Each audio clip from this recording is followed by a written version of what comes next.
kebetulan klien kita ini dia selalu cerita dulu bahwa aku itu punya usaha tapi aku tuh bingung gitu ya, kok ada usahanya tapi uangnya mana ya Mbak gitu. Akhirnya saya tanyain, kita bedah bisnis ya, Bapak ceritain, nanti kita cek data. Kadang gini, business owner itu dia menyampaikan tapi kadang data itu berbicara lain. Kita kan kalau bicara keuangan ataupun tata kelola itu kan berbicara data, jadi kita make sure antar omongan si business owner dan data ini membuktikan sama nggak. Salah satu masalahnya itu ternyata adalah dia masih gabungin gitu, rekeningnya itu masih nyampur. Jadi misalnya keluarganya healing gitu ya, dicampur di situ, pendapatan usahanya dimasukin ke situ juga. Sebenarnya itu boleh rekening Anda kalau misalnya usaha masih perorangan dan rekeningnya masih atas nama pribadi, tetapi ada caranya gitu loh. Nah caranya nanti aku kasih tahu juga gitu. Dan juga ya samalah kalau dalam pembukuan kita kurang rapi, otomatis berarti pengaruh ke perpajakan juga. Pastinya gitu kan. Naik nambah sih. banyak, Nambah ekspansi keluar, gak cuma di daerah tersebut juga ya, website-nya juga udah berkali-kali lipat. Iya, betul.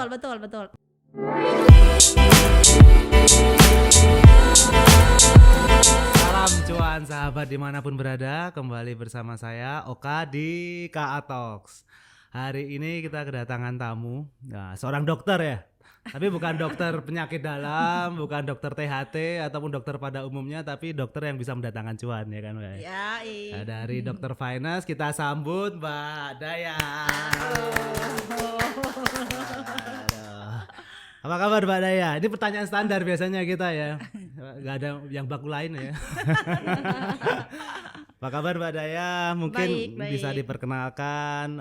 Mungkin tadi sempat ngobrol sedikit ya. Kita baru pertama ketemu, tapi ternyata banyak hal tadi yang mungkin kayaknya satu track, satu bisnis, satu gundah gulananya juga sama ya kan? Ya sedikit bahwa saya Nur Hidayah Rashid, ya saya founder dari Dokter Finance, yang mana bisnis saya itu di bidang konsultan ya, pembukuan juga manajemen tata kelola perusahaan gitu, yang mana banyak kan ngurusin tentang UMKM juga gitu. Nah, jadi gimana Mbak, waktu itu tadi juga sempat cerita menarik mungkin buat teman-teman juga, kenapa kok udah di profesional di Jakarta udah lama, mungkin kalau ngomongin duit ya udah gak kekurangan lah ya di Jakarta ya. Iya betul, alhamdulillah. Kalau cuma dapetin 2 digit di Jakarta mah mungkin mudah. Hal yang sangat mudah gitu ya. Apalagi udah profesional kayak Mbak Daya udah 2 digit lebih sih mudah gitu. Tapi apa tuh Mbak, dengan profesional sekarang juga menjadi konsultan, dan konsultannya pun unik gitu kan Mbak?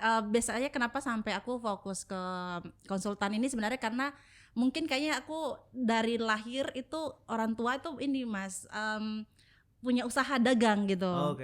Orang tua saya tuh punya komoditas ya di daerah, punya usaha dagang juga, dan saya dari kecil itu udah jadi kasir gitu di rumah. Ya jadi kasir, udah hitung HPP kalau usaha orang tua nggak gitu. Jadi bos gitu ya Mbak ya? Udah. Kebetulan bapak yang bos ya, papa. Jadi almarhum mama saya itu dulu memang aku udah lihat pembukuan gitu dari kecil. Cuma dulu nggak paham kayak gitu. Dan ternyata SMK saya juga akuntansi gitu ya. Kuliah magang di perusahaan minyak juga akuntansi. Aku memang dari lahir kayak udah jadi akuntansi. Mungkin kalau dibedah nih kan darahnya itu udah angka semua mungkin ya.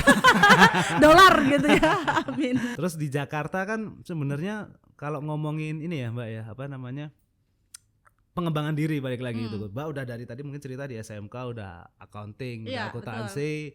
Kuliah juga ketemu itu lagi ya kan, debit kredit lagi gitu kan. S2-nya juga akuntan, udah CPA lagi ya.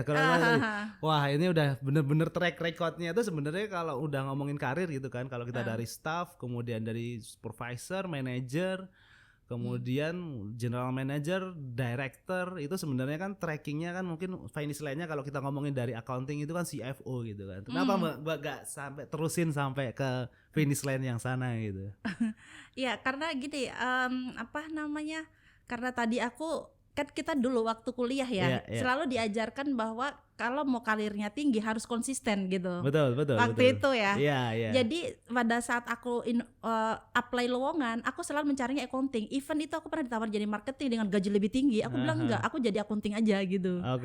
Jadi aku sudah karena tadi konsistensi ini, terus juga aku bekerja dulu itu dari perusahaan dari perusahaan multinasional company, TBK juga, dan pernah juga di perusahaan yang kecil yang karyawan cuma berapa orang, ya aku jadi Chief Financial Officer dan sebagainya, jadi administratifnya juga kan, datang ke lapangan nyata. Jadi aku tuh senang belajar gitu kan. Ngurusin HRD-nya juga, penggajiannya. Dari situlah sumber yang aku rasa kayaknya aku cocok nih gitu. Dan waktu itu aku memutuskan pindah ke Jogja ini karena ingin S2 waktu itu. Karena dan the power of kepepet, nggak punya uang gitu kan. Ternyata mungkin menemukan satu perusahaan ya yang mana usaha dia baru buka kantor gitu, properti. Dan aku tuh nyasar ke situ ceritanya.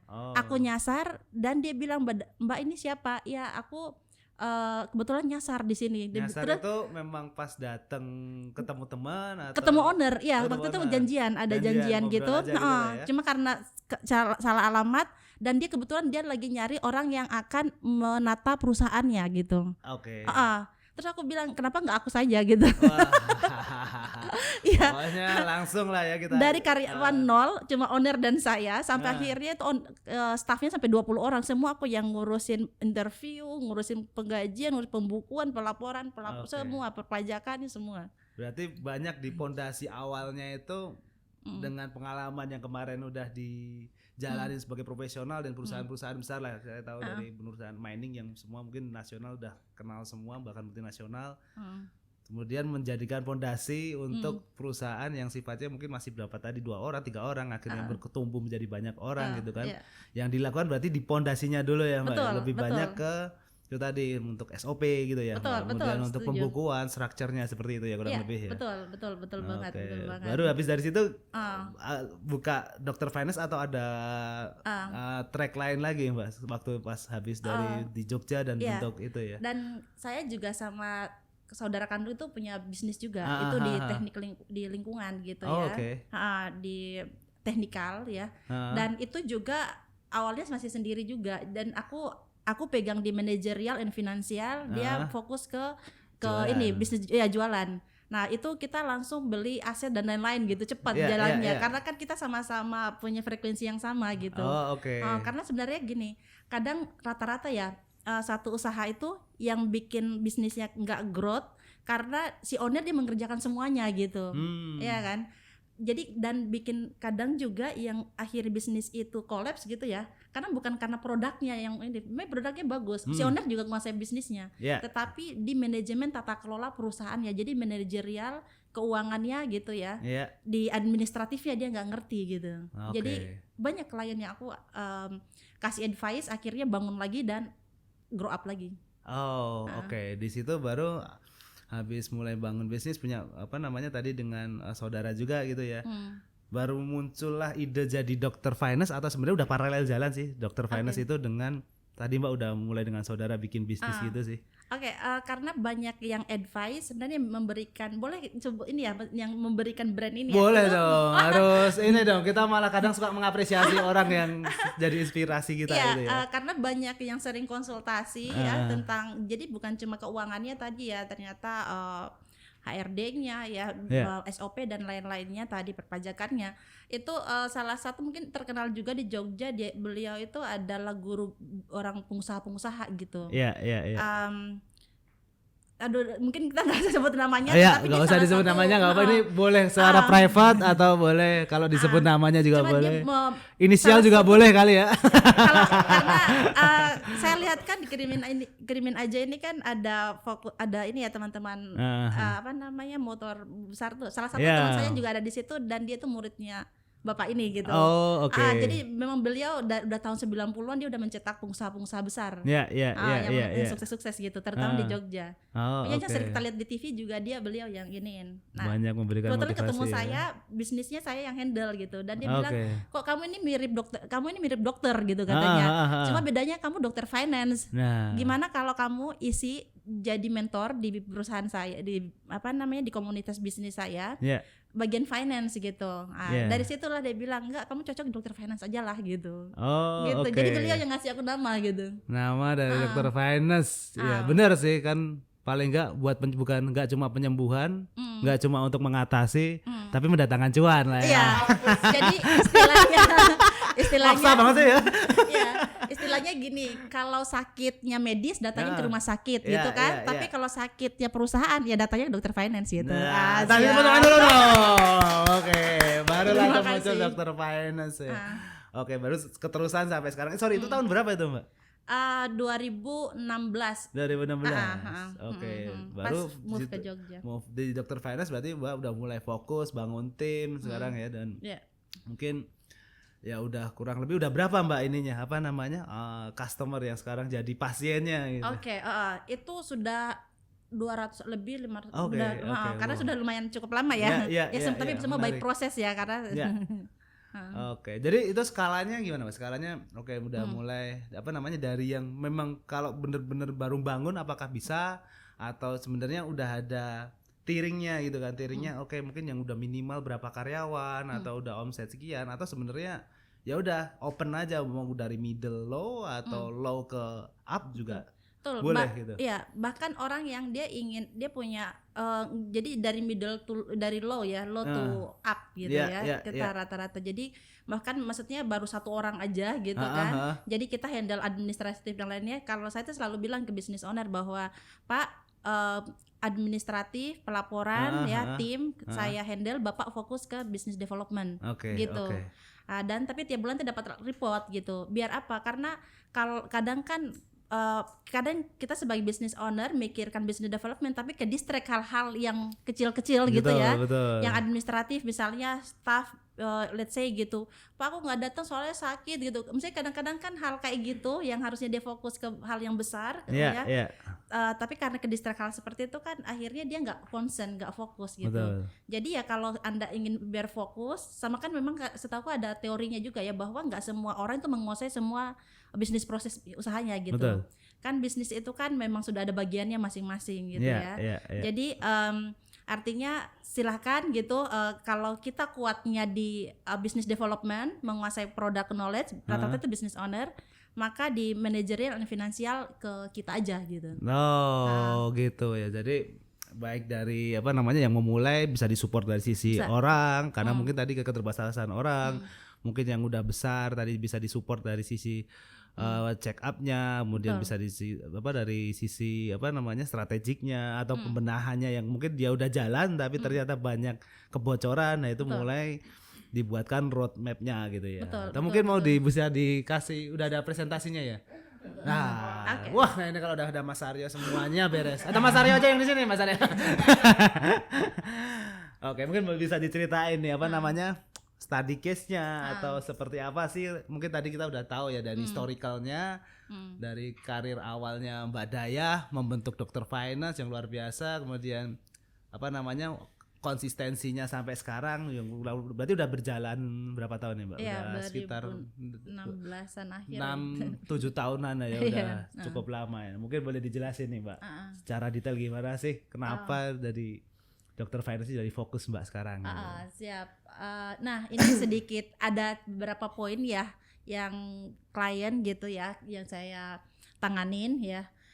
Salah satunya ini usahanya masih perorangan gitu ya, dan beliau ini usahanya toko kelontong tapi di luar kota. Ya. Usahanya masih perorangan jadi masih suka campurin gitu Mas, keuangan usahanya sama pribadinya. Rekening pribadi kemudian pajaknya juga digabung gitu ya. Iya, karena mereka rata-rata bisnis itu kan konvensional ya.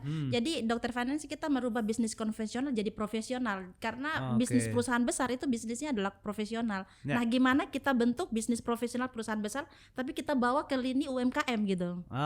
Dengan by data semua mampu dipertanggungjawabin, kan data keuangan orang kayak gitu ya. Laporan di suatu usaha kan pasti semua harus ada reportnya gitu. Dan semua mampu dibuktikan. Nah, kebetulan klien kita ini tadi dia selalu cerita dulu bahwa aku itu punya usaha tapi aku tuh bingung gitu ya.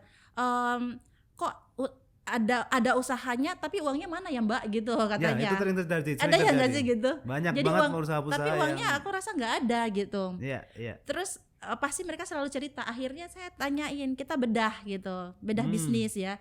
Saya bilang kalau gitu Bapak ceritain, nanti kita cek data. Kadang gini, business owner itu dia menyampaikan, tapi kadang data itu berbicara lain gitu ya. Kita kan kalau bicara keuangan ataupun tata kelola itu kan berbicara data. Jadi kita make sure antar omongan si business owner dan data ini membuktikan sama nggak gitu. Betul. Kadang ekspektasi antara laba dengan cash flow itu ya cukup ekspektasinya udah mirip sama padahal itu hal yang berbeda gitu ya. Betul. Jadi salah satu masalahnya itu ternyata adalah dia masih gabungin gitu. Rekeningnya itu masih nyampur.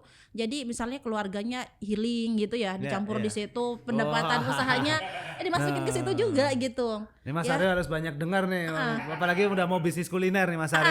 Nah, nanti akan aku kasih juga solusinya gimana bagusnya gitu ya. Betul. Sebenarnya itu boleh rekening Anda kalau misalnya usaha masih perorangan dan rekeningnya masih atas nama pribadi, tetapi ada caranya gitu loh. Nah, caranya nanti aku kasih tahu juga gitu. Oke, menarik. Dan juga kayak ya samalah kalau dalam pembukuan kita kurang rapi, otomatis berarti pengaruh ke perpajakan juga pastinya gitu kan. Betul. Karena fondasi dasar tadi keuangan ini. Dan setelah kita pegang sekarang itu malah dia ekspansi gitu ya.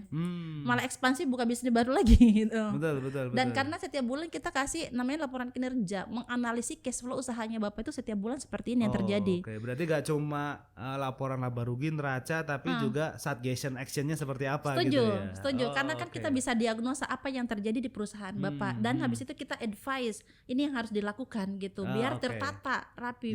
Jadi bisnis Bapak ini mesti harus fokus gitu loh. Data yang setiap bulan timnya juga kita training gitu untuk penyiapan data mentah karena keuangan ini kan harus dari dasarnya juga fondasinya harus jelas ya. Betul. Dari fondasinya itu berarti tim yang di dalam ini harus ngikutin SOP apa yang kita buat gitu. Nah, habis itu penyiapan data sampai akhirnya dapat laporan kinerja. Laporan kinerja menggambarkan ternyata bisnis Anda itu seperti ini. Nah, jadi biar Bapak si ownernya tahu dan kita kasih solusi ini yang harus Bapak lakuin. Dan sekarang sih dia masih jadi klienku juga dan usahanya malah naik nambah ekspansi keluar nggak cuma di daerah tersebut juga ya. Betul. Udah omsetnya juga udah berkali-kali lipat. Iya, betul. Ya sangat ya digital oke lah. Alhamdulillah ya. Padahal dulu itu masih lesu banget gitu ya. Wah nih kan, tadi dokter finance itu membawa cuan ya. Cuan. Salam cuan. Ya usaha perorangannya. Jadi kita bisa advice. Ini juga ada salah satu klien gitu ya. Udah badan usaha bentuknya PT ya. Oke, kalau tadi perorangan ini PT ya. Iya, kalau ini lebih settle gitu ya. Badan usahanya dan sudah punya tim gitu. Betul. Tapi problemnya adalah jadi dia tuh nggak paham tentang bisnis proses si usahanya ini gitu. Oke, ekspor gitu ya, dagang ya. Tetapi kan kita tuh metode ekspor itu ada macam-macam ya. Nggak yang cuma kita beli produknya langsung kita kirim atau juga ada konsinyasi dan lain-lain. Nah, itu kan pembukuannya juga berbeda gitu loh. Pembukuannya beda ya. Dan pada saat saya datang bahkan dia itu beli satu aplikasi ya akuntansi yang mana aplikasinya juga nggak akan berfungsi. Aku bilang iya nggak akan berfungsi kalau kamu nggak tahu juga cara pembuatan laporan gitu. Dan harus juga kita lihat bahwa aplikasi ini cocok nggak di bisnis kita gitu. Betul, itu yang saya iniin. Membuat satu setupnya itu nggak mungkin banyak orang yang bilang itu tinggal di setup aja. Padahal gak semudah itu. Nggak semudah itu. Jadi bukan cuma pengeluaran dan uang masuk uang keluar nggak kayak gitu. Akuntansi itu kompleks ya dan menyesuaikan main bisnismu gitu. Nah lalu bisnisnya akhirnya terus waktu itu juga pelaporan perpajakannya tinggi gitu ya, dalam artian ternyata karena pembukuannya tadi dia salah gitu. Sama dia dari awal namanya akuntansi itu kan kita itu dari base PT kamu yang di akta nominal yang kamu nulis itu pun semua berpengaruh ya di akuntansi itu sampai dasar itu gitu ya. Jadi kita bahkan lihat legalitasnya juga harus seperti itu. Kalau enggak itu nanti nggak akan nyambung. Sampai akhirnya aku lihat kok bisa terjadinya seperti ini gitu. Pada saat saya lihat dari dasarnya, ternyata dasarnya juga udah salah gitu. Dari dasar legalitasnya yang dia tulis harusnya kan semua sudah ada standar ya. Tapi legalitas kamu tuh akan nyambung sama pelaporanmu gitu. Nah, kalau semuanya tidak apa tuh di legalitas yang salah itu apakah KBLI-nya izin bisnisnya atau apanya nih Mbak yang paling jadi concern waktu itu? Jadi kalau contohnya di akta PT ini kita bahas spesifik keuangan ya bahwa kayak modal disetornya gitu kan pengaruh tuh dengan jurnal akuntansi kita gitu. Berapa modal yang diakuin ya? Jangan sampai modal dasar yang diakuin bukan modal yang di-store gitu. Agree. Pernah kan ya ngalamin kayak gitu ya. Kalau perusahaan besar itu mereka semua konsisten dari basic dari fondasinya sampai up-nya usahanya gitu. Nah ini yang kita terapin juga di usaha-usaha seperti ini. Jadi dari dasarnya udah kita kasih ini, kita bedah, kita temuin, cari benang merahnya gitu ya. Benang merahnya yang kita perbaiki, kita dandanin, kita rapiin, pembukuannya juga biar rapi gitu sampai akhirnya dapat laporan yang pas gitu. Nah dari situ akhirnya dengan adanya seperti ini kan mereka jadinya lebih aware gitu ya. Berarti aku selama ini bisnis polanya aku ini berbeda gitu loh. Dan harus aku perbaiki. Pembukuannya pun ternyata berbeda juga harusnya. Gitu. Nah, yang paling ini nih aku cukup challenge gitu ya. Mungkin tadi yang perorangan dari orang yang nggak ada orang gitu kan, nggak banyak orangnya yang tadi kisah di case pertama. Nah yang kedua ini kan PT gitu ya, PT yang mungkin dia sudah berjalan gitu kan, mungkin bisa beberapa tahun atau mungkin kadang puluhan tahun pun juga sebenarnya. Saya nggak tahu nih apakah udah berjalan berapa tahun, tapi mereka kan sebenarnya udah punya orang internalnya gitu ya Mbak Dayah ya. Nah challenge terbesarnya waktu itu apa tuh? Karena mungkin ternyata mungkin kadang kalau namanya perusahaan udah ada orang yang existing, apalagi orang lama, penolakan itu kan tinggi gitu ya. Nah waktu penanganan untuk PT ini apa sih challenge-nya? Mungkin kurang lebih benchmarknya sama ya ke PT-PT yang udah berjalan, kadang nggak ngerti. Kalau saya ngelihat kadang dari sisi internalnya gitu yang enggak ini sebenarnya bisa kok bla bla bla bla gitu kan. Nah, waktu itu gimana nih strateginya kalau untuk di PT ini? Betul. Jadi kalau ketika ada orang pihak ketiga ya kayak konsultan kayak kita masuk, kadang itu banyak penolakan ya gitu ya. Karena ada yang ngerasa bahwa staff gitu ya ini udah sesuai atau apa gitu kan, atau tidak mau merubah gitu pola karena sudah terbiasa menggunakan pola itu. Nah pendekatannya adalah menurut aku selalu bilang bahwa kita itu datang untuk membantu, memberikan solusi. Dan kalau saya tipenya itu kita ngerangkul gitu loh. Dia jangan ditakuti. Contohnya lah mungkin orang-orang auditor kan suka ditakutin gitu. Betul, kalau udah nama bawa-bawa KAP gitu kan. Maksudnya saya gitu kan contohnya, atau orang keuangan atau apapun gitu, atau mungkin konsultan yang lain juga aku rasa gitu. Nah kita itu selalu bilang bahwa nyantai aja ya. Kalau nanya aja ya. Adanya kami ini untuk memberikan solusi gitu. Bukan untuk memecat mencari Anda masalah. ya. Bukan memecat Anda. Bukan siap-siap untuk Anda angkat koper lah ya. Betul. Jadi untuk kita perbaiki. Nah, terus misalkan dari data kan juga nanti juga akhirnya mereka itu aware, oh iya ya. Dengan adanya kami gitu, pelaporan jadi rapi, meringankan mereka juga gitu kan. Poin berikutnya kadang kan jurusan akuntansi belum tentu paham pembukuan ya. Betul. Iya kan ya. Banyak banget. Soalnya kita juga lulus akuntansi juga. Iya, kadang aku dulu lulus akuntansi juga sebenarnya nggak mudeng-mudeng banget akuntansi. Mohon maaf alma mater saya. Iya. Jadi banyak yang harus malah penekanan di situ ya. Sometimes owner suka bilang, tapi aku tuh udah punya jurusan akuntansi gitu di usaha pasti udah bisa Pak. Saya karena aku ini tadi aku dari lahir aja masih udah jadi orang tua usaha gitu kan, udah jadi ngurusin pembukuan. Habis itu SMK-nya aku jadi akhirnya gue tahu ngelesnya orang itu, akhirnya itu kita ngerti, kita kasih penjelasan. Bahkan lihat laporan aja kita udah tahu oh ini perlu diperbaiki gitu. Menarik. Jadi tadi yang ngerangkul ya, terutama PT yang udah ada orang di dalamnya, proses bisnisnya udah jalan. Ya kurang lebih ketika hasilnya memang bisa menjadi suportif buat mereka, tentunya mereka jadi bakal happy. Betul. Dan namanya perubahan itu kan tidak mudah ya, dan semua itu by proses ya. Semua kita terlalu rangkulin, kita kasih tahu. Ya intinya as a friend lah, namanya kita itu kan tim ya. Datang bukan nyari kesalahan gitu, ngebom enggak juga gitu. Betul. Menarik, luar biasa ini. Ini kalau yang ketiga ini CV ya. CV kan juga pencatatannya sedikit berbeda juga kan? Sedikit berbeda, dan biasanya family company yang cukup lumayan decisionnya ini berdasarkan asas mufakat keluarga. Iya. Nah ini jangan bikin CV Mas Arya, mungkin lebih bikin yang profesional aja, PT aja lah. Mas Noval bisa jadi pemegang saham nanti di situ. Bener. Nah di CV ini kan polanya juga prosesnya berbeda, dan biasanya kadang orang yang buat CV ini orang-orang ya zaman old gitu. Betul, yang takut naik ke PT. Padahal sudah aturan sekarang PT juga mudah gitu ya harusnya ya, dan lebih menguntungkan kan, ada plus minusnya ya. Dan PT itu intinya menurut saya lebih jelas aja kepemilikan. Kita nggak perlu ribut. Banyak kok aku pernah mengalami klien yang mereka bertiga awalnya teman jadi musuh gitu. Betul.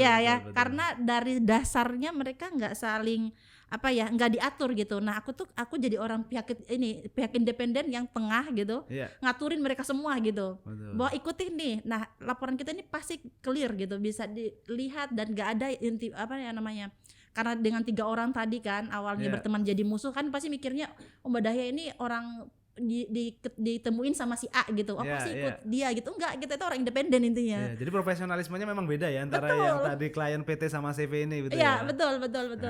Nah, kadang kan juga tadi ya kita kan usaha ya orang perorangan UMKM kan kalau lihat orang punya CV PT gitu kan. Karena masih perorangan, mereka tuh bingung memindahkan cut off gitu dari usaha perorangan nih ke CV maupun PT gitu kan. Banyak tuh yang seperti itu. Jadi kadang mereka punya CV, punya PT tapi tidak jalan gitu. Tapi saya masih perorangan ternyata. Setelah kita lihat ada yang kayak gitu karena mereka tidak tahu memindahkan cut off reportnya. Kita sebagai pembukuan gitu ya ataupun tata kelola perusahaan kan kita akan cut off report namanya di bahasa akuntansi namanya cut off itu adalah kita memindahkan dosa masa lalu ke perusahaan biar jadi lebih tertata, biar gimana pun usaha itu badan usaha, legalitas usaha itu penting gitu dan akan kedepannya itu kan lebih bagus, lebih enak pastinya ya, karena baik di sisi mau partnership kemudian mau berkolaborasi dengan baik vendor atau customer, ketika bergerak di perusahaan besar ya mereka pasti minta legalitas, itu udah standar gitu ya. Ketika kita minta jadi vendor yang mungkin punya negosiasi harga ataupun negosiasi term of payment pasti akan lebih bergening powernya buat PT pasti lebih besar gitu. Setuju. Bahkan sekarang kan zamannya kolaborasi gitu kan. Betul. Kolaborasi itu bagus sebenarnya. Artinya kalaupun kolaborasi dari awal harus diperjelas sharing profitmu berapa masing-masing, kepemilikannya gimana. Karena tadi kita tuh kan kolaborasi sama teman. Business is business, friend is friend, ya. Betul. Karena banyak yang saya temuin itu di kasus teman klien gitu ya. Tadi ya awalnya berteman ya, akhirnya mereka curigaan satu sama lain pada saat mereka buat bisnis gitu. Padahal katanya sudah teman dari SD gitu ya. Nah, berarti kan nggak ngaruh ya. Uang itu memutuskan pertemanan ya. Cuan. Jam 100 segera dibalikin. Jadi apalagi startup gitu kan, startup kan banyak kolaborasi, ada pihak investor. Biasanya kita dokter finance dijadikan orang independen untuk pelaporan. Jadi biar juga ya, setuju ya. Jadi kita orang independen yang menata perusahaan mereka, tata kelola perusahaan maupun tata kelola keuangan yang kita spesifikkan sehingga biar mereka dapat report. Jadi si business owner dapat report dari kita gitu. Betul. Dan laporan kita otomatis mampu dipertanggungjawabkan, jelas gitu kan. Alurnya juga jelas, bisnis prosesnya jelas, dan bahkan sekaligus kita advisein gitu. Karena kredibilitas kan memang dibentuk dari itu tadi ya, satu legalitas gitu, terutama bahwa ketika berbadan hukum berarti kan punya komitmen untuk menerapkan good corporate governance ataupun standar-standar yang sudah ditetapkan pemerintah gitu. Terus yang kedua tadi benar tuh, pertemanan itu kadang ya udah mungkin bisnis kadang dibangun dari beberapa teman atau family gitu kan. Tapi ya bisnis gitu kan. Jadi pembagiannya adalah diatur berdasarkan itu tadi, bisa di pembukuannya kita udah atur berapa sih porsi saham masing-masing gitu kan. Jadi ketika akan ada investment masuk atau investor masuk pun juga traceable dari ini bisnis mereka udah ada porsi sahamnya, kemudian pelaporannya udah benar. Itu yang dikerjakan oleh dokter finance juga untuk merapikan semua itu ya. Iya, bahkan klien saya pun ada sampai ke Raja Ampat gitu-gitu ya. Karena sekarang itu tadi banyak investor yang mau masuk gitu, tapi mereka bingung, usaha saya ini kalau investor masuk gimana gue kasih uangnya gitu ya. Banyak gitu ya. Betul. Banyak banget sharing profitnya gimana bagusnya biar sama-sama enak jalannya gitu. Nah tuh yang mau bikin kuliner kayak Mas Aryo nih. Siapa tahu nanti Indofood kalau masuk Mas harus bikin PT dulu lah. Benar. Jadi kita advice dari dasarnya, bahkan pembuatan PT-nya kita kasih tahu gitu. Ini yang pas. Betul. Setuju. Sama pengelolaannya. Jadi fundamental up to report. Menarik. Gitu.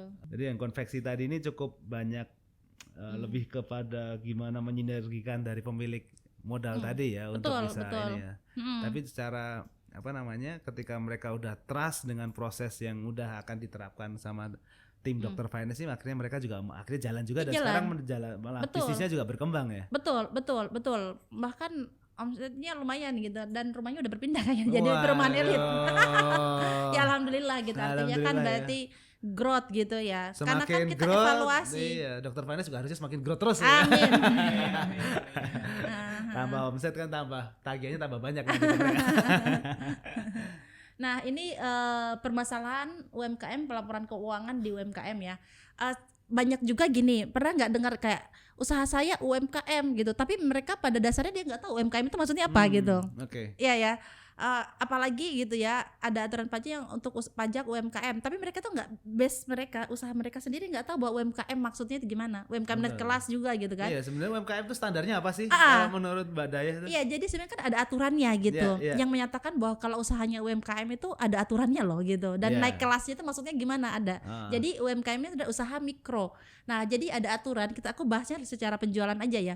Yang mana usahanya teman-teman mau usaha PT perorangan apapun yang omsetnya dari 0 sampai 2 miliar per tahun itu masuknya mikro. Nah, jadi harus tahu kira-kira bisnis kita ini masuknya di kelas yang mana gitu. Nah, lalu ada usaha mikro kecil. Nah, kecil ini yang mana kalau omset kita itu kurang lebih sampai 15 miliar gitu. Nah, berarti kalau teman-teman gitu ya yang usahanya di atas 2 miliar dan sampai dengan 15 M itu usahanya di kelas kecil. Nah terus tuh, menengah. Pas tuh teman-teman tuh biar pada tahu mungkin UMKM sih aku yang mana sih gitu ya Mbak. Betul. Kalau menengah itu sampai dengan 50 miliar. Jadi ya silakan teman-teman UMKM bisa menilai saya ini di kelas mana dan apa yang harus saya lakukan di kelas tersebut gitu kan untuk naik kelas.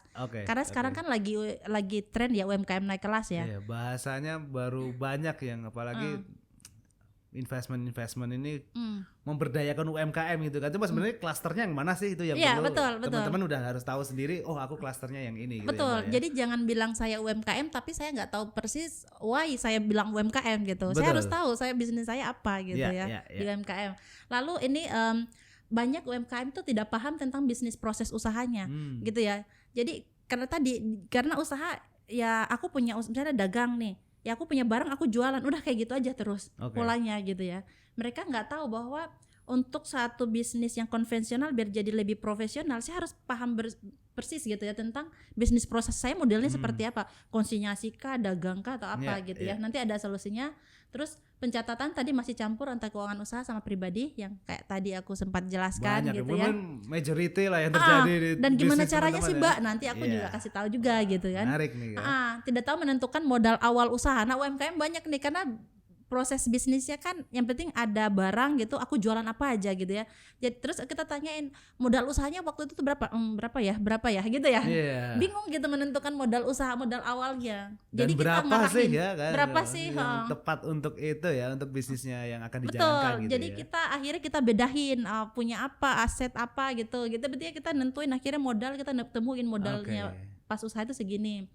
Terus tidak melakukan pembukuan sederhana gitu ya, karena biar gimana pun kita jangan cuma fokus omset, tetapi pembukuan itu penting karena pembukuan usaha yang rapi itu akan berpengaruh dengan kita mengevaluasi usaha kita ini sampai mana dan apa yang terjadi usaha kita, cost tinggi kah biaya cost setiap aktivitas usaha kita atau enggak karena omsetnya mau segede apapun, tetapi kalau ibaratnya costnya tinggi, ya usahanya juga nothing gitu. Iya, kan? Betul. Apalagi mau efisiensi, tapi kalau pembukuannya aja nggak tahu, pencatatannya nggak tahu kan, bingung juga mau yang gimana kan? Karena kebanyakan UMKM itu kayak mereka tuh kayak by instinct gitu loh. Cuma kayak di pikiran doang. Ya, sedangkan orang kayak kita ini mau translate pikiran menjadi data. Jadi data dan bentuk laporan. Betul, gitu. Setuju. Jadi kita transfer ilmu itu gitu ya. Terus tidak paham perpajakan ya, tentu ya kalau pajak itu karena pembukuan tuh berpengaruh dengan perpajakan ya. Kalau artinya pembukuanmu salah ya, yang awalnya mungkin sebenarnya real pembukuanmu labanya seperti apa, akhirnya kan kalau salah pembukuan pelaporan pajaknya juga salah gitu. Dan kadang suka kayak udah takut duluan, padahal sebenarnya kan banyak ya yang ringan tentang perpajakan sekarang aturan ya yang bagus gitu ya. Udah takut dapat koleksi surat dari cinta dari pajak gitu ya. Gitu padahal sebenarnya nggak seberat itu juga gitu. Harusnya senyantai itu harusnya gitu loh. Makanya harus pengusaha harus paham keuangan dan pajak itu penting tuh. Penting. Tidak melakukan pencatatan inventory. Nah, banyak juga nih klien gitu atau usaha UMKM ya, mereka itu inventory-nya nggak catat gitu loh. Padahal itu kan berpengaruh sama laporan. Ya. Inventory itu ngaruh. Mereka itu kadang cuma taunya tuh uang masuk, uang keluar. Inventory itu penting karena inventory itu tentang persediaan dan berapa sisa persediaan kita untuk kita evaluasi penjualan berikutnya gitu. Betul. Itu apalagi banyak yang pada nggak tahu nih kira-kira inventory yang udah rusak berapa, inventory yang udah expired date-nya berapa, itu yang jadi malah jadi ujung-ujungnya jadi momok buat mereka ya. Betul. Jasa yang kami buatkan laporan inventory flow-nya. Jadi dari setiap laporan kinerja ini ya, tidak buat laporan kinerja usaha atau cash flow usaha, in out bisnis prosesnya itu kita buatkan tadi persediaan inventory-nya. Jadi benar-benar harus sedetail itu. Karena cuan ya, uang ya, pengaruh sama uang. Terus tidak melakukan dokumentasi nota-nota. Nah, ini juga banyak nih. Kadang kan kita nggak cuma fokus ke bisnis prosesnya gitu ya, pelaporanmu, tapi nota yang kalian bayarkan sana sini itu harus disimpan gitu loh. Betul. Dan cara dokumentasinya pun juga ada caranya gitu, biar rapi. Jangan pada saat kita notanya kayak lihat aja udah nggak semangat gitu. Nah kalau kami ini, aku tuh senang lihat nota gitu, jadi aku suka rapi-rapiin notanya. Nih kayaknya basicnya Mbak Daya ini melankolis kayaknya. Gitu ya. Biasanya harus tertata pokoknya semua. Makanya dari SMK aja ada akuntansi gitu kan. Iya, jadi nota yang kusut itu aku suka buka bersih-bersihin, aduh sayang yang gitu. Makanya deh. Kalau biasanya kalau di sini kalau nota sih biasanya kalau nggak ada nota kita nggak cairin lah. Aku setuju itu akuntansi. Makanya cocok jadi manajer keuangan ya Kak ya. Karena memang iya ya. Betul. Jadi omongan dan data harus sinkron ya. Betul. Karena pengaruh nih, kadang kan mungkin misalnya dapat surat cinta pajak itu kan bicara data kan, dokumen pencatatan nota gitu, pengeluaran, penjualan itu. Jadi artinya harus didokumentasiin biar rapi. Ya, karena data itu aset sebenarnya. Setuju. Gitu ya. Nah ini solusi untuk pelaporan yang tadi saya sampaikan, bahwa jadi kalau pada saat kita buka usaha walaupun UMKM gitu ya, kita mindsetnya dulu pede dulu sama bisnis usaha kita, sekecil apapun usaha kita itu punya kita gitu ya. Jadi dengan kita pede, kita bersyukur gitu dengan yang kita punya, akhirnya kita belajar mencintai bisnis kita ini. Pertama adalah kita tahu juga kalau kita senang sama bisnis kita coba belajar usaha ini masuknya di dagangkah, jasakah, manufaktur gitu ya. Ini kita harus tahu bisnis proses kita, karena dagang, jasa, manufaktur ini pembukuannya pun juga agak berbeda gitu ya. Karena menyelesaikan bisnis proses. Poin kedua adalah memusahkan keuangan pribadi dan usaha. Nah, misalnya kalau usahanya masih perorangan gitu ya, sebaiknya rekeningnya jangan cuma satu. Misalnya gini, rekening banknya, uang penjualan di situ ya, terus pengeluaran langsung di situ juga. Kenapa kita nggak pisahkan? Misalnya buat 3 rekening ya. Contohnya penjualannya masuknya rekening A, terus kita mau expenses gitu, kita pindahkan dulu gitu ke rekening B, lalu rekening B ini untuk hanya operasional. Nah kalau memang mau dana cadangan kita pindahin ke satu rekening lagi. Biar apa, mindset kita bisa lihat, oh kalau penjualan sisa uang saya segini, apa yang harus aku lakukan biar masuk lagi uangnya gitu ya. Tapi kalau semuanya campur asal mikir aja ya wajar aja kalau kamu usahanya nggak tahu gitu mau kemana gitu. Betul. Dan itu yang jarang banyak ya, yang jadi mungkin yang ditemuin juga banyak ya ternyata, yang masih apa namanya ya, satu rekening bersama, sama rekening piknik bareng-bareng keluarga juga. Iya benar. Repot juga ya. Berarti memang paling enggak ada 3 rekening ya, untuk apa namanya mereka bisa atur mana sih sebenarnya yang harus jadi, ya semua bakal jadi concern berarti ya 3 rekening itu ya. Dan rekening koran itu kan jelas ya alur flow-nya ada gitu. Jadi kita pun sebagai owner itu mau evaluasi itu enak gitu. Karena data ada. Lalu pembuat pencatatan modal usaha, pembukuan sederhana gitu ya, bank report. Jadi kadang juga gini, cara mereka membuat laporan, mereka tuh nggak tahu bedain bahwa flow dasar kebutuhan data pembukuan itu berpengaruh. Jadi uang yang kalian transfer lewat bank itu ada pencatatannya loh, harus rapi. Kasnya juga harus beda. Nah kebanyakan UMKM itu dicampurin gitu. Jadi pada saat kami masuk, ini keluar dari bank yang mana, keluar dari kas, ya nggak tahu gitu. Belum lagi cash advance yang ibaratnya kasbon gitu ya. Petty cash report pun ada caranya gitu. Itu dulu aku belajar di mining ya, di perusahaan. Kurang lebih structure yang di profesional lah ya. Iya betul. Kan karena banyak cabang ya dulu ya kalau. Tapi ini memang cukup apa namanya yang nomor 3 ini, membuat pencatatan modal usaha itu kan banyak ya teman-teman yang ibaratnya merasa mungkin satu penting gak sih sebenarnya dia hire tim gitu kan. Kadang mungkin ya udahlah aku bisa sama istriku dulu nih yang ngerjain itu. Kadang dikerjain sendiri gitu kan. Apalagi mungkin yang tadi contoh tadi case pertama kan toko kelontong gitu kan, mungkin masih dilakukan sendiri gitu kan. Mereka karena mungkin belum trust gitu kan ke ke timnya gitu kan. Iya, betul. Atau mungkin ketika hire orang, oke nih kalau aku kasih ini aku buka rekening korannya nanti semua ketahuan di transaksiku. Bahkan kadang ya itu tadi tetap mungkin karena owner gitu kan ditransaksiin sendiri gitu kan. Nah, ketika hire staff dia nggak tahu nih transaksi mutasinya ini apa sih transaksinya, apalagi kalau owner kan transaksi, wah aku transfer ke Mas Naufal nih 200.000 nggak ada keterangannya pula. Padahal kan harus ada tadi namanya bank report sama cash report gitu. Nah itu gimana Mbak solusi sederhananya atau mungkin yang bukan sederhana ya, mungkin yang sering dihadapi kan banyak seperti itu. Nah itu gimana sih tipsnya gitu? Iya, jadi gini, kadang kan ada usaha itu yang tukang nyari uang suaminya, pembukuannya istrinya gitu ya. Gitu. Tapi menurut saya ketika bisnis ini masih dipegang di antara mereka semua gitu ya, itu kan ada konflik of interest atau nggak enakan dalam rumah tangga gitu ya. Karena itu ada klien juga yang seperti itu. Artinya harusnya adalah meng-hire tadi pihak lain gitu ya, pihak ketiga. Nah bisa staff atau bahkan tadi kami yang dokter finance kan kita bisa kan jadi pihak independen ya, yang bantuin tadi dari pencatatan administratifnya gitu ya.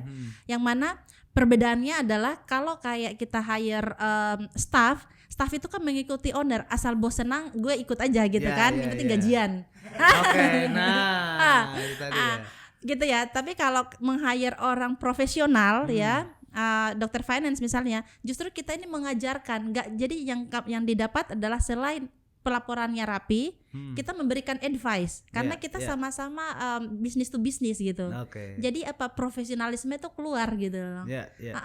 Dan kita nggak cuma, dan akhirnya kan kita mengarahkan juga owner bahwa ini yang benar itu harus seperti ini. Betul. Tapi kalau kita hire staff biasa, belum tentu dia memberikan advice. Betul. Terus kadang si owner meng-hire staff administrasi ya, tim penggajian HRD misalnya buat SOP. Kan pertanyaan aku gini, si owner juga kadang-kadang masalah dia nggak ngerti yang dia mau diajarkan ke staffnya itu apa gitu. Iya kan? Nggak ngerti kadang juga.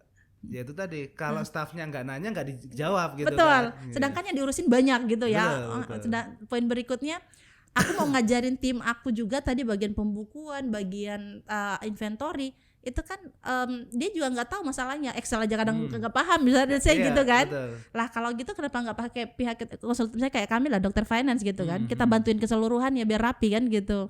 Toh juga budgetnya ya sama aja gitu ya, malah lebih murah ibaratnya gitu. Berarti membangun trust dari owner dulu gitu ya. Betul. Karena itu tadi memang kadang ya udah namanya mungkin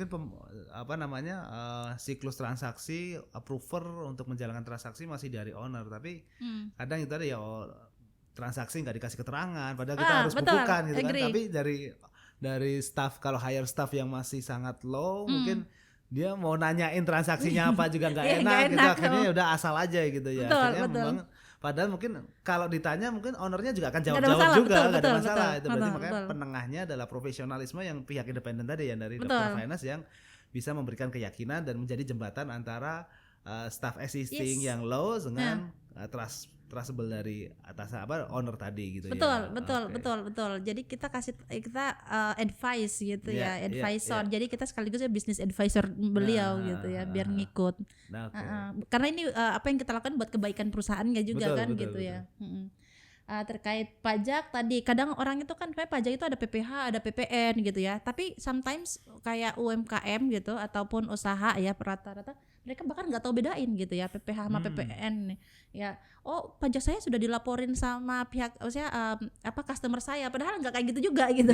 Jadi itu harus perlu dipahami juga ya, perlu kita edukasi juga. Jadi pajak itu banyak macamnya gitu. Jadi nggak cuma karena UMKM terus cuma badan usahanya aja gitu ya. Saya PPH UMKM-nya yang dibayarkan, ternyata mungkin ada PPH 23, PPH 21 lah gitu. Betul. Atau usahanya ada PPN-nya. Nah, ini perlu kita banyak memberikan edukasi juga gitu. Nah, ini yang challenge nih. Hampir semua pengusaha kalau udah ngomongin pajak nih udah aduh aku harus keluar duit berapa lagi gitu kan. Padahal itu tadi ya, selain menghindari surat tagihan pajak tapi dan juga masalahnya kan sekarang pajak ini kan bisa masuk ranah kepidana gitu kan ya, apabila memang skalanya apalagi bisnis yang udah dia masih merasa UMKM tapi permannya dia udah 15M, 20M gitu kan. Nah, gimana sih Mbak tipsnya nih memberi keyakinan nih bahwa kalian itu sebenarnya kalau menerapkan pajak tuh nggak rugi sih sebenarnya, dan bisa ada strategi lain yang untuk meminimalisir ke pembayaran pajak dengan cara yang masih benar gitu kan. Kadang kan udah Pak ini harusnya udah jadi PKP nih, Bapak harusnya udah bayar PPN segala, apalagi PPN ya, PPN kan paling gede ya teman-teman ya. Nah gimana tuh challenge-nya buat meyakinkan owner untuk mau nih jadi seorang pengusaha kena pajak ataupun taat dengan pembayaran pajak gitu. Betul. Jadi yang pertama adalah memberikan pemahaman gitu. Jadi karena kan gini, sometimes mereka berasumsi gitu loh. Jadi asumsi ini tapi mereka nggak mampu buktikan asumsi mereka tentang pajak itu. Berarti di challenge balik ya? Iya betul. Jadi karena asumsi mereka bahwa pajak itu negatif apalah gitu, padahal nggak seperti itu juga gitu. Nah orang kayak kita ini memberikan energi positif gitu kan, dan merubah mindset mereka gitu bahwa nggak seperti itu yang Bapak maksud gitu, dan aturannya juga ada bagus dan aturannya juga menguntungkan UMKM juga gitu.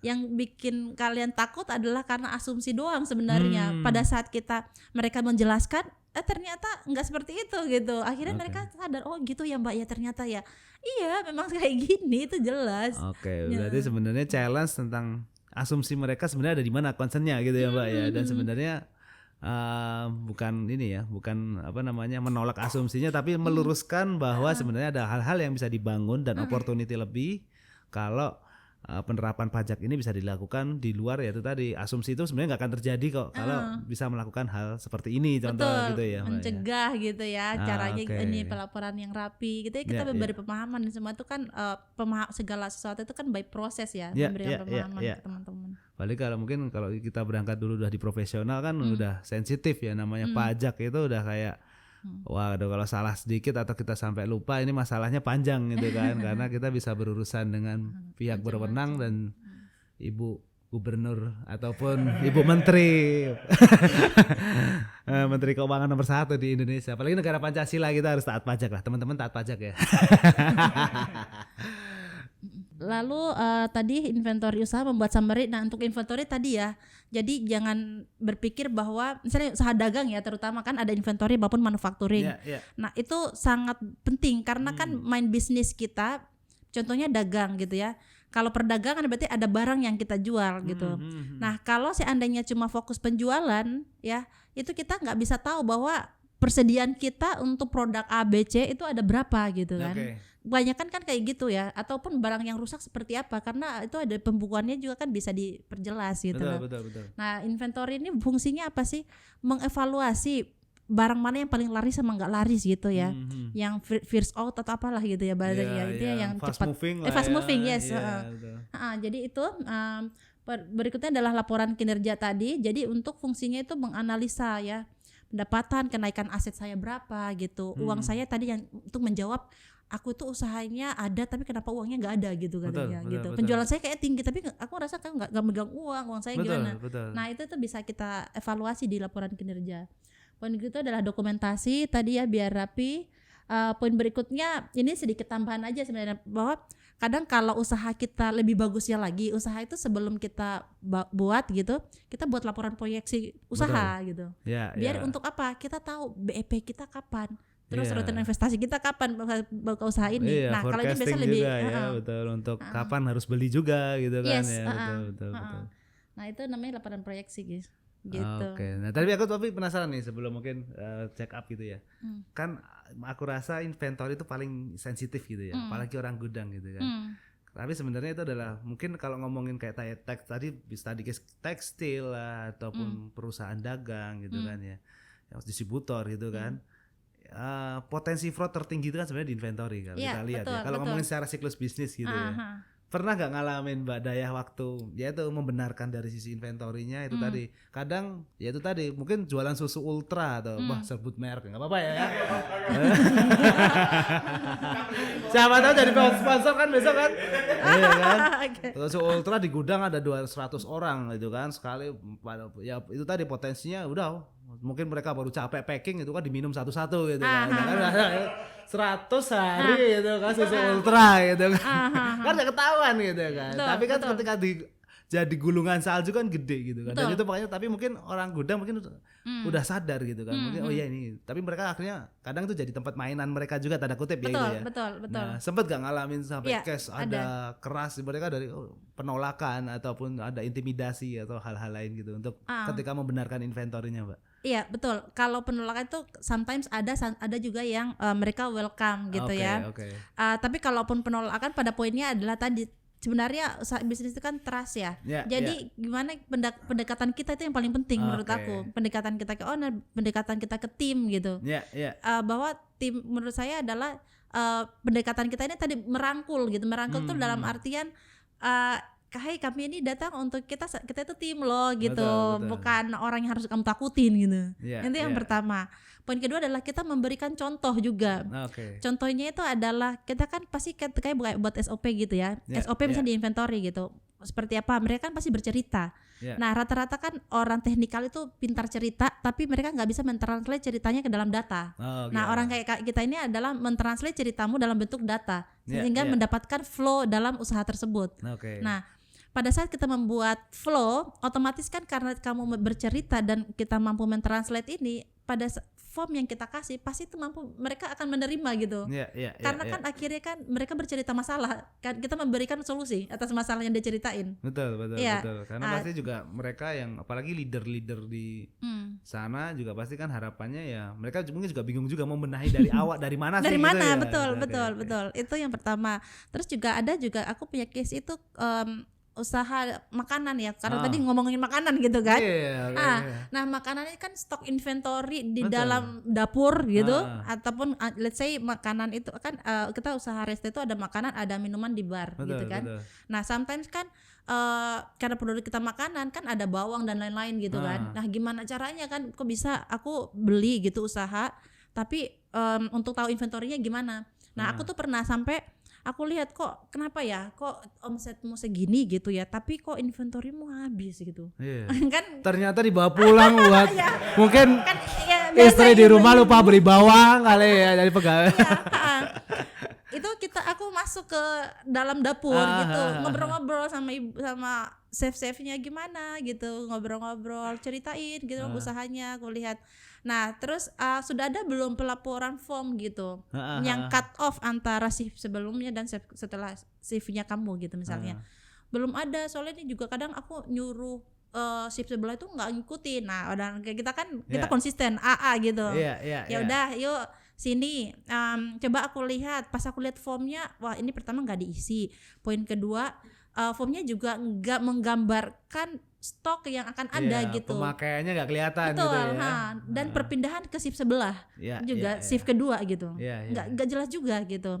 Nah akhirnya berarti kan salah satu untuk kita tahu kan segala sesuatu itu kan berkesinambungan ya, berlanjutan ya. Kalau satunya ada yang ke cut di situ, berarti kan di situ mungkin masalahnya. Selisihnya mungkin di situ juga. Either mungkin yang itu tadi celah buat tadi mungkin dibawa buat nasi goreng di rumah tadi itu jadi mungkin terbukti gitu.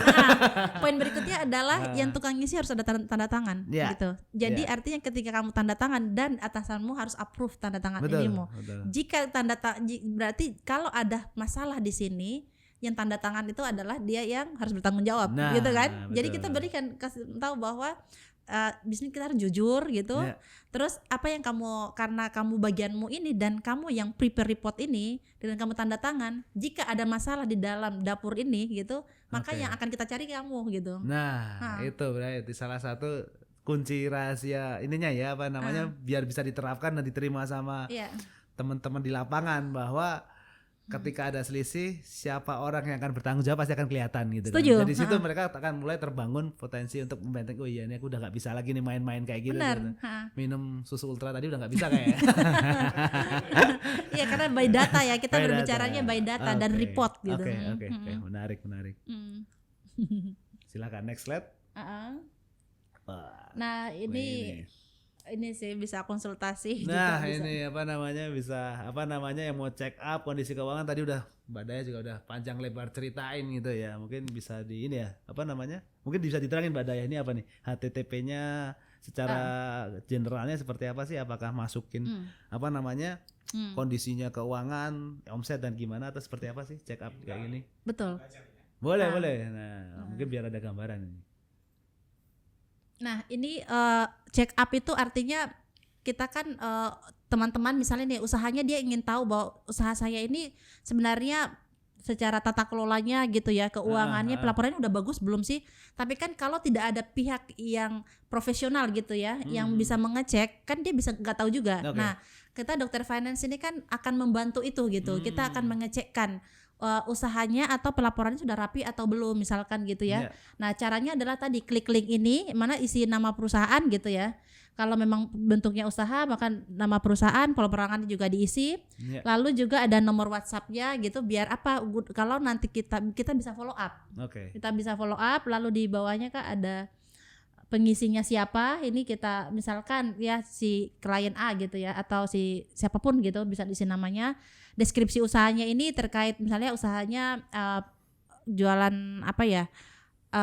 Toko kelontong gitu misalkan ya seperti itu dijelaskan di situ, jenis usahanya juga apakah udah punya dagang kah gitu ya, jasa kah, terus badan usahanya CV kah gitu ya, atau perorangan kah gitu ya, karena itu kan berpengaruh terkait apa solusi yang akan kita kasih gitu ya.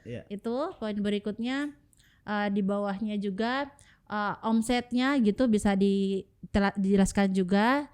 Lalu tempatnya, karena tadi kadang kan saya ada klien juga di luar negeri ya, jadi kadang kita persangka negara gitu. Di luar negeri juga banyak ya? Ada. Dari negeri ada.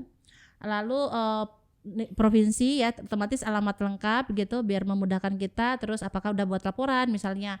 Nah, kalaupun iya, entah itu udah sesuai atau enggak, tetap diuploadin aja misalnya gitu kan. Karena bisa bentuk Word, Excel gitu maupun PDF bisa di-upload di situ supaya untuk apa kita bisa lihat gitu. Oh, karena kan standar akuntansi kan jelas ya. Jadi kita bisa cek.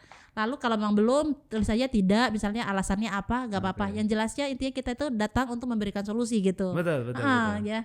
Lalu di bawahnya sebenarnya isiannya ini cukup harusnya semua bisa dimengerti ya. Betul, kan. Mungkin teman-teman bisa langsung, dan ini sebenarnya bisa langsung diakses kan ya Mbak Daya. Bisa. Jadi ketika masuk di tadi check up dokter finance, ini semua form ini sebenarnya udah tinggal teman-teman isi aja kemudian seharusnya kalau tadi aku juga sempat lihat sebenarnya cukup semuanya udah bisa mengerti, baik dari yang low sampai middle sampai up, apalagi terutama yang low pun juga sebenarnya pertanyaan yang standar ya. Terus outputnya seperti apa Mbak Daya? Output dari setelah teman-teman ngisi semua kirim data untuk semua data udah diisi, kemudian tadi permasalahan udah diisi, outputnya akan seperti apa sih dari dokter finance? Iya, setelah kirim data, terus juga kalau memang kurang paham itu ada hubungi kami, jadi bisa langsung ke admin usaha gitu, bisa konsultasi langsung ke admin kantor kita ya. Outputnya adalah dari data yang dikirim, baik jika jawabannya tidak, otomatis kan kita bisa follow up untuk melakukan tata kelola lah misalnya atau perapian pelaporan pembukuan usaha misalkan. Poin berikutnya itu yang kalau yang tidak, kalaupun yang udah juga yang merasa bahwa udah buat laporan gitu ya, laporan keuangan dan gimana kan kita bisa lihat juga apakah ini sudah memenuhi standar standar akuntansinya ya, secara pembukuannya juga sudah sesuai atau enggak. Itu bisa kita lihat dan bisa juga kita memberikan masukan gitu. Intinya kita bisa follow up. Kayak tadi mungkin udah ada yang berbentuk PT, udah ada laporan keuangan yang kayak study case kedua tadi ya, ternyata siklusnya yang harus dibeturin, SOP-nya dan lain-lain itu semua bisa bisa akan dihubungi oleh dokter finance ke situ ya. Wah, ada nomor WA adminnya juga ya, mungkin bisa dihubungin ke situ juga ya Mbak Daya ya. Luar biasa, tadi udah lengkap disajikan. Tapi gini Mbak Daya, kadang aku selalu hampir semua ya di podcastku gitu ya. Kadang orang itu Mbak Daya mungkin udah membangun dokter finance, sudah membantu banyak teman-teman UMKM dan baik itu perorangan, kelontongan sampai up ya, sampai tadi udah klien di luar negeri gitu kan. Nah, ke depan apa sih yang Mbak lihat dari sisi mungkin secara komersial ya itu sudah cukup lebih ketika jadi klien udah nanti kita benerin semuanya ya, akan berjalan terus gitu ya, akan menjadi suatu konsultasi, advisor ataupun juga melakukan prosesnya gitu kan. Tapi apa sih cita-cita besar dari dokter finance ini ke depan gitu ya? Apakah ya akan terus melayani dari teman-teman yang punya apa namanya bisnis yang baru pemula ataupun yang mungkin kalau kita bilang belum sampai di level ya mungkin mereka proses untuk menuju corporate atau sebenarnya punya mimpi besar lain lah. Contoh mungkin ketika didampingin ini mereka mungkin harapannya Dr. Finance ini juga mungkin ke depan roadmap-nya itu akan bisa membantu ekspansi bisnis mereka, atau ternyata nggak cuma melayani yang middle up tapi muncul toh bikin kelas tentang IPO atau mungkin apa namanya jadi seorang mendirikan audit apa KAP-nya sekalian gitu, nggak cuma bantu apa namanya bantu pelaporannya beresin tapi sekalian jadi ya udah kalau memang semuanya udah satu siklus semua bisnis tuh bilangnya adalah total solution gitu kan. Oke, ya udah sekalian hilirnya untuk jadi KAP-nya ataupun ternyata ya udah kita ambil market yang lebih besar lagi yang sifatnya SME ataupun yang big company gitu. Nah, gimana Mbak? Finish line-nya nanti akan seperti apa sih? Betul, kan kita rata-rata masih kita kan rata-rata masih tadi ya middle to low tadi kan. Jadi otomatis gimana Dr. Finance biar menjangkau lebih corporate besar gitu. Betul, yang kita ceritakan. Poin berikutnya kalau saya tuh jujur saya suka banget sama Sandiaga Uno ya.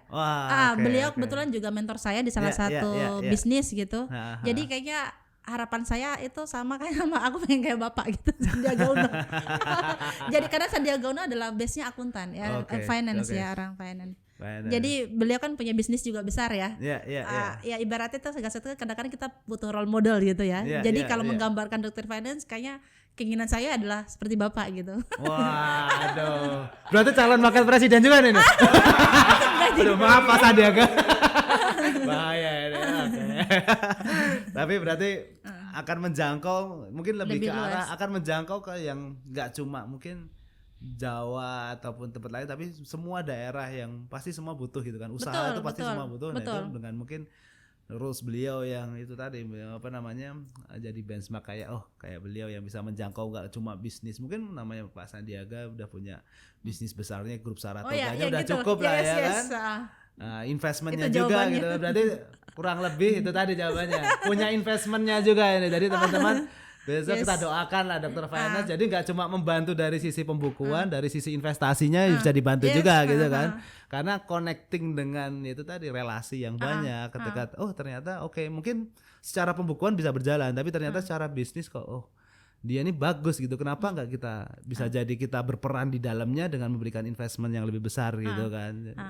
Kalau kalau untuk investasi sih sudah mulai jalan. Udah jalan jadi, sekarang. Jadi misalnya nih orang punya pengen punya usaha tapi sibuk gitu kan. Nah, kita itu misalnya ada juga yang mereka invest dan dikelola gitu. Kita melalui dan itu partner sama ada terkenal begitu, juga. Jadi benar ya, kita satu siklus total solution dari investmentnya sampai pengelolaannya. Ketika dia besar pun akhirnya kita juga senang ya. Apalagi mungkin kita yang kayak aku sendiri ya kenapa gabung ke bisa dikirimin aja, bisa sharing-sharing. Ini kan sebenarnya kan kita membesarkan suatu customer kita semakin besar, nggak cuma nilai material yang kita lihat gitu kan. Tapi gimana ya, immaterial di mana kita juga ikut senang karena kita bantu dari pembukuan sampai kita bisa mendatangkan juga mungkin contoh investment yang tertarik gitu kan. Itu jadi suatu kepuasan yang nggak bisa dideskripsikan dengan nilai material ya. Tepuk tangan dulu dong. Mungkin kalau ada pesan-pesan terakhir nih Mbak Dayah buat teman-teman UMKM kita yang tadi tuh ya mungkin topik kita itu ada jangan sampai gagal gara-gara gak tertib keuangan gitu kan. Nah, mungkin bisa kasih clue atau seperti apa wejangan singkat buat mereka lah bagaimana untuk pengelolaan keuangan yang sebenarnya nggak usah takut lah daripada mereka nanti malah jadi gagal cuan gitu kan. Jadi untuk teman-teman UMKM bisnis itu nggak cuma masalah fokus penjualan tadi ya, tetapi juga harus diperhatikan bahwa fundamental dalam suatu bisnis itu adalah tadi financial and managerial dalam perusahaan itu sih. Oke, tepuk tangan semuanya. Luar biasa diskusi hari ini buat teman-teman yang udah menyaksikan dari awal sampai akhir. Ini pelajaran banget lah ya. Jadi nggak cuma gimana Dr. Finance manage customer-customernya, bagaimana Dr. Finance ini menjalankan tugas mulia ya untuk membangun dari perorangan, kelontongan sampai ke perusahaan, tapi juga bagaimana memberikan nilai fundamental biar mereka menjadi perusahaan yang lebih besar. Dan yaitu tadi profesionalisme itu nggak cuma di perusahaan profesi yang profesional, tapi profesionalisme itu memang harus dimiliki dari semua jiwa entrepreneur gitu ya. Makasih buat teman-teman yang udah nonton di KA Talks. Yang mau komen silahkan subscribe, atau mungkin ada yang mau dikomentari. Terima kasih buat bintang tamu hari ini Mbak Daya, buat kru yang udah pada luar biasa preparing. Sampai jumpa lagi di KA Talks berikutnya. Salam cuan. Salam cuan. Yeay, terima kasih. Kirimin aja